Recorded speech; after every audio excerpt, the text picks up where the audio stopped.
Hello, everybody. Welcome back to my class teaching English for young learner.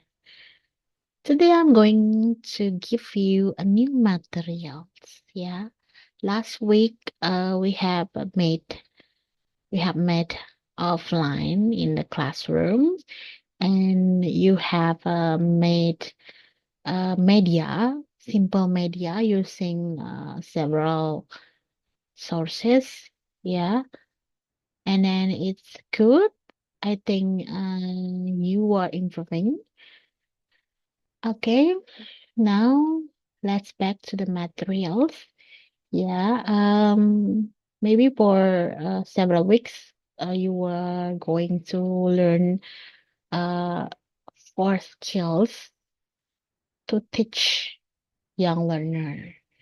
We will start with the listening, yeah, listening skills. So this material is about listening, uh, teaching listening for young learners. Okay, I will share the screen.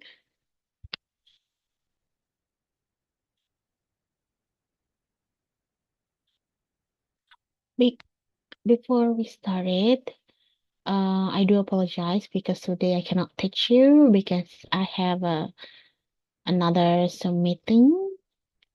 So that's why it is suddenly, the information is suddenly. So I just prepared this video for you. Okay, let's start.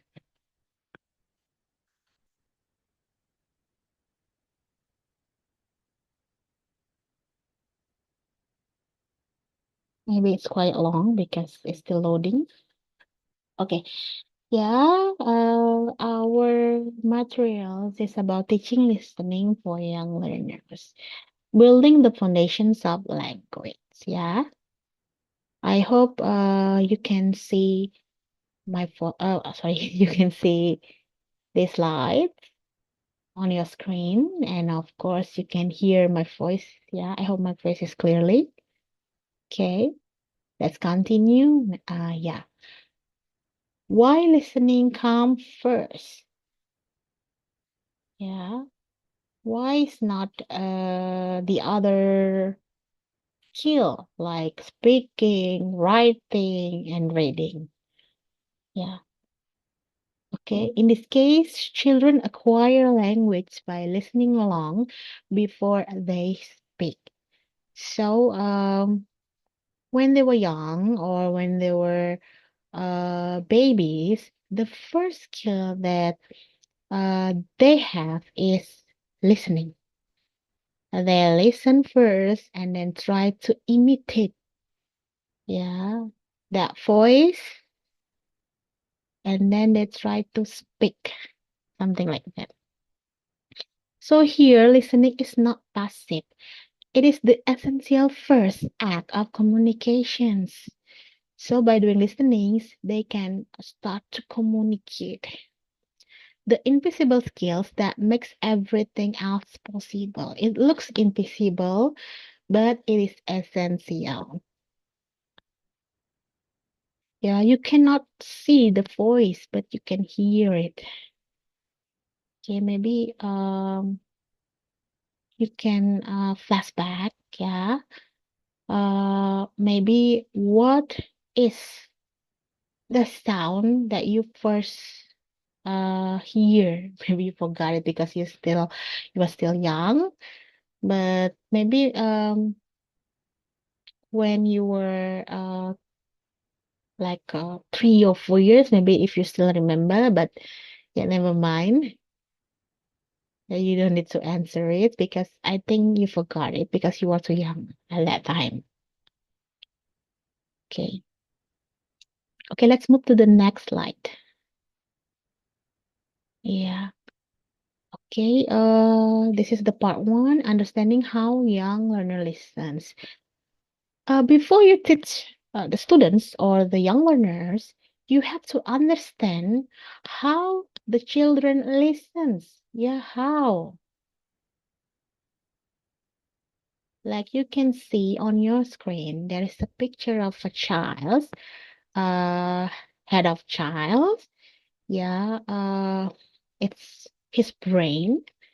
Yeah, this brain is divided into three, like auditory cortex, language processing areas, and emotional center. Emotional centers, or the position of emotional centers, are in the bottom. Like auditory cortex, it is interprets sound and speech.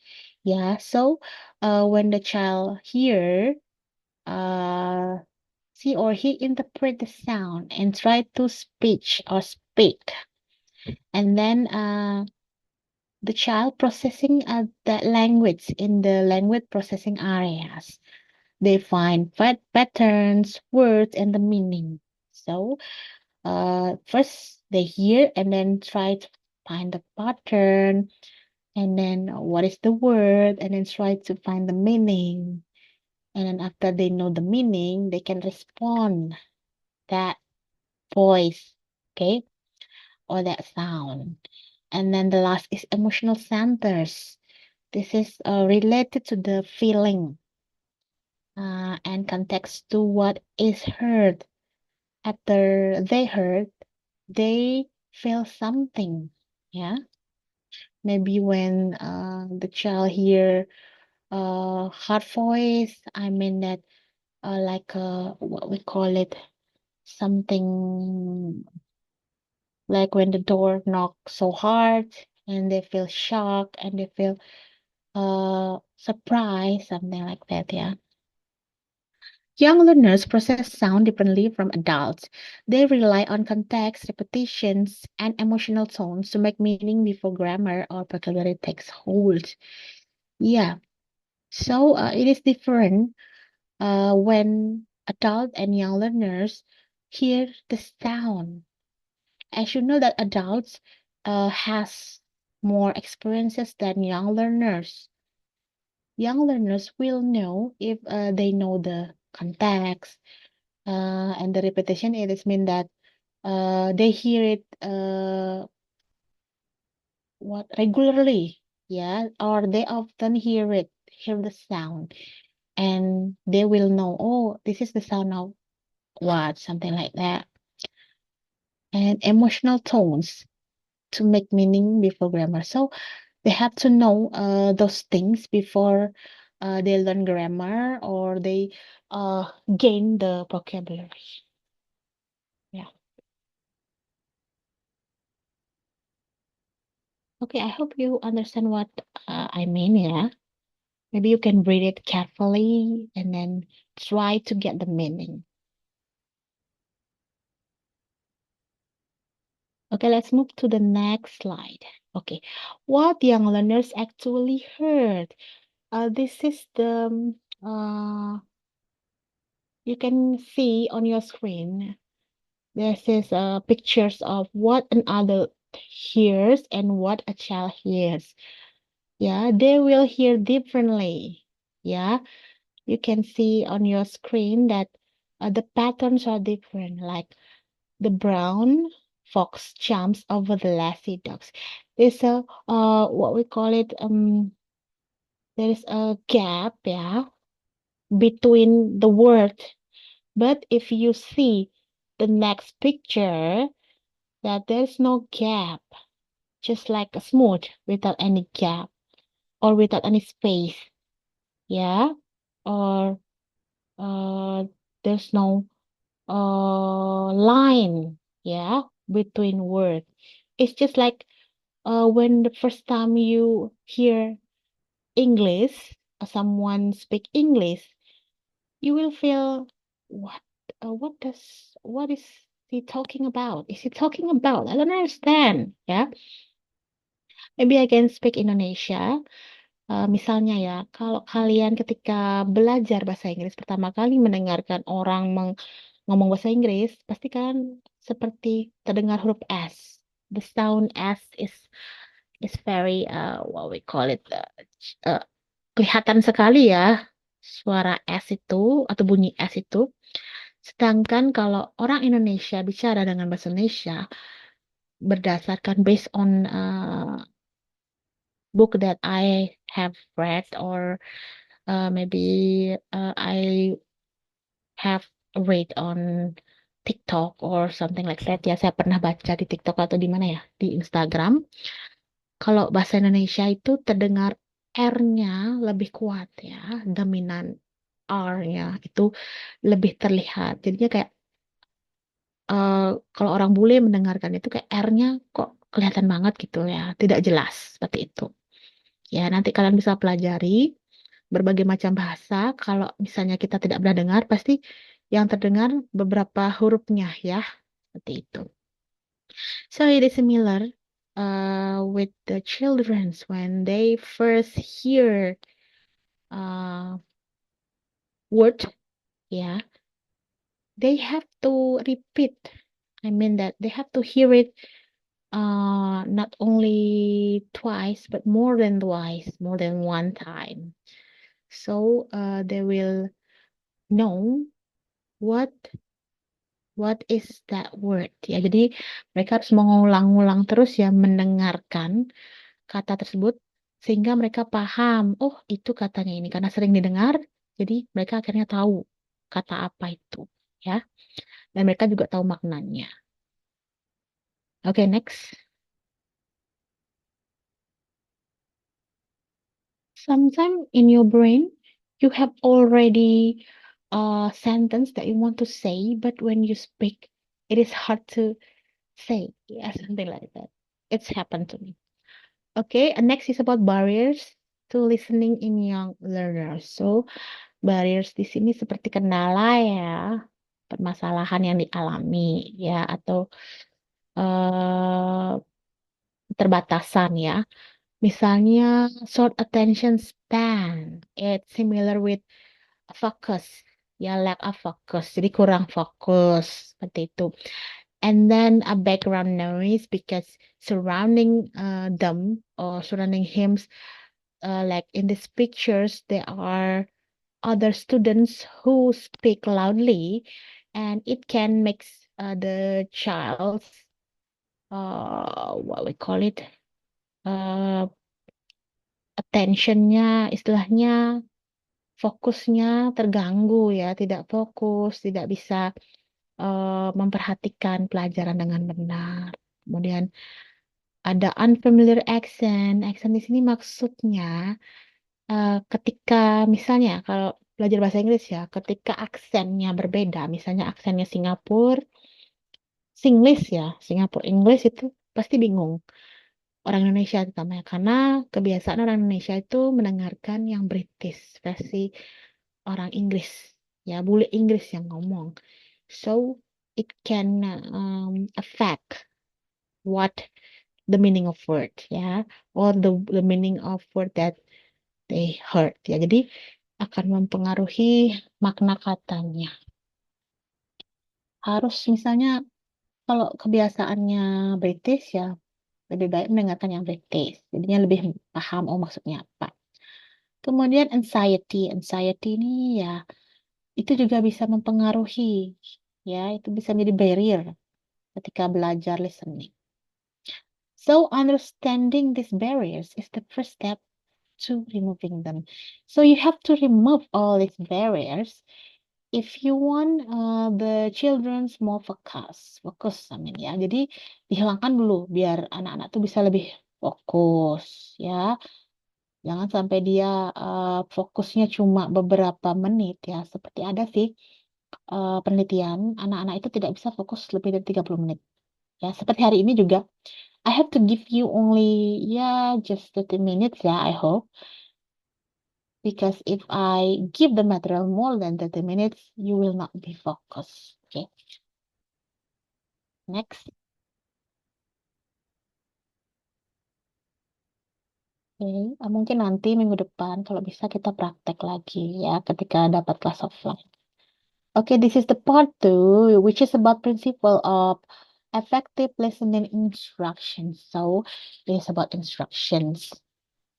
Yeah. Okay, the power of repeated exposures. I have mentioned before, if you give the repetitions to the childrens, they will remember. Yeah, they will remind those words. So repetition is not tedious. It is the architecture of acquisitions. Tedious? Tedious is similar to boring. Ya. Jadi repetisi itu tidak membosankan. It's not boring things. Ya, itu seperti arsitekturnya untuk menguasai, setidaknya kerangka untuk menguasai suatu bahasa. Ya, jadi terus diulang-ulang. For example, if you hear a song, you will remember the lyric. Jadi ketika kamu mendengarkan lagu berkali-kali, pasti lama-lama akan hafal juga. Ini berlaku sama untuk anak-anak. Jadi harus diulang-ulang atau di-repeat, harus direpetisi. Oke?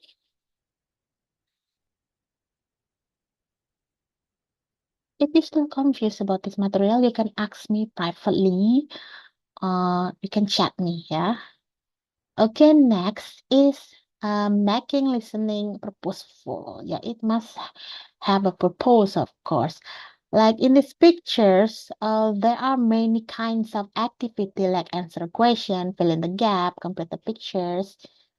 Ya, without purpose, listening become passive noise. Jadi seperti cuma suara-suara yang tidak jelas ya, hanya berisik seperti itu.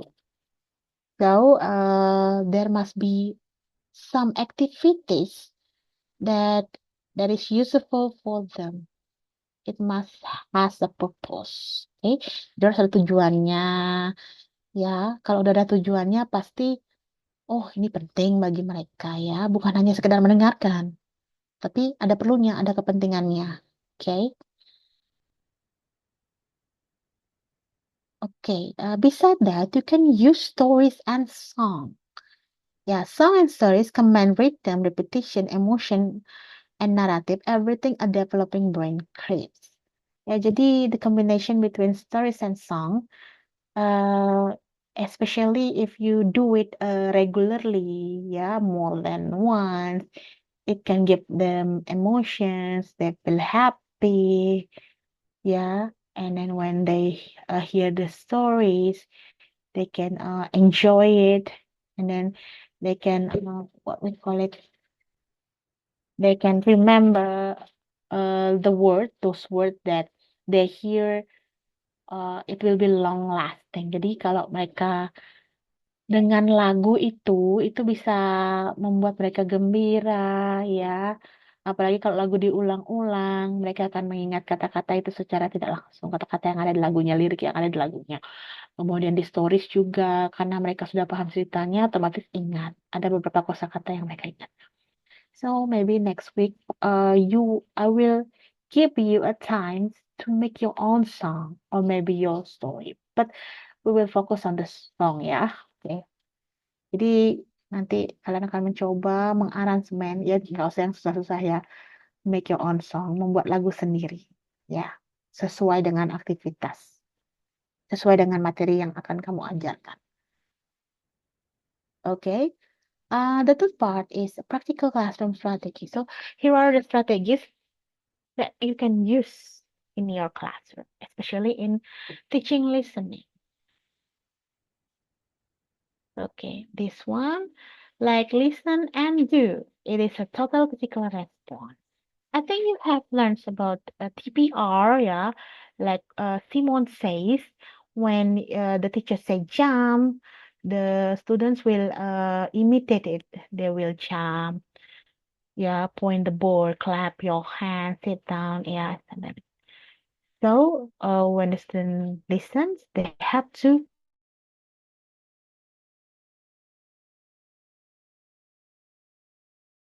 through the body, making comprehension physical and memorable. Jadi lebih lebih diingat terus-menerus karena mereka mengingat gerakan. Nah, ini bagi anak-anak yang suka kinestetik ya, gaya belajar kinestetik ini cocok. Ya, dengan mendengar, kemudian mereka bergerak, mereka lebih mengingat ya, ingatannya lebih lama, lebih long lasting. Oke. Next is scaffolding listening with visual. Jadinya ini dengan bantuan visual, like you can see here like a flashcard, ya. Itu ada beberapa flashcard tuh. maybe puppet, ya, boneka tangan. Okay, and then real object, like you bring the real object, like apple, yeah, and then you can use your hand as a hand gesture. And I have already done that scaffolding, yeah. I brought the students these scaffoldings, yeah, visual, because the children love visual, yeah, because they are visual learners. They can uh, remember the word just by seeing the pictures. So picture, puppets, realia, and gesture transfer confusion into comprehensions. When you didn't give them any pictures or any realia, they will confuse. What is that word? I don't know. So you have to show them. Yeah, like that. Yeah, maybe first you can just give them the sound or you can say it, and then if they feel confused, you can show the flashcard or show the real object. Oh, this is what I have heard before. Oh, this is apple. Something like that. Okay. Now, this is the things that you have to know when you want to assess listening. Yeah, assess listening. This is without any test, so you don't need to any test. Just see the activity. So you have to observe and don't test. Don't give any test because it is just so seriously. It's too formal for them, like like these pictures. Yeah. So the things that you should do is do they follow instructions? Yeah, I mean that they follow your instructions. Yeah, if you ask them to coloring, they will coloring. Okay. If you ask them to choose to point out the pictures and they point out the pictures, this is the good things, yeah. And then sequence pictures, draw what they heard, yeah. For example, draw the circle, yeah, and then they draw the circles. If they draw like a star or like triangle, so something wrong. You have to what we call it, you have to teach them again. You have to show the real object. Oh, this is the triangle, yeah. This is a circle, something like that. So you have to revise it or clarify. So as the teacher, you have to build the student confidence. Yeah, as a confident listeners, this is important for their life. Every child who learns to listen actively gains a skill that goes far beyond language. They learn empathy, patience, and the ability to understand the world around them. So they have to learn how to hear someone talks. Ya, jadi harus diajarkan bagaimana mereka belajar memperhatikan, belajar fokus dengan apa yang seseorang sampaikan, jangan membantah, jangan memotong pembicaraan ya. Jadi mereka itu bisa belajar berempati, belajar bersabar, menunggu giliran, giliran mereka ngomong seperti itu. Dan mereka juga belajar memahami ya sekitar mereka. Okay, this is the last slide for this materials, yeah. Okay, I hope it gives you benefit after you hear and also watch this movie. If you want to hear while you were sleeping, yeah, maybe you can hear it, or if you want to hear and watch, you can sit down and then listen to my videos. Yeah, I think that's all. And thank you for watching this video. Yeah, if you have any question, you can ask directly to our group chat, or maybe you can chat privately. Yeah. Okay. See you next week. Bye bye.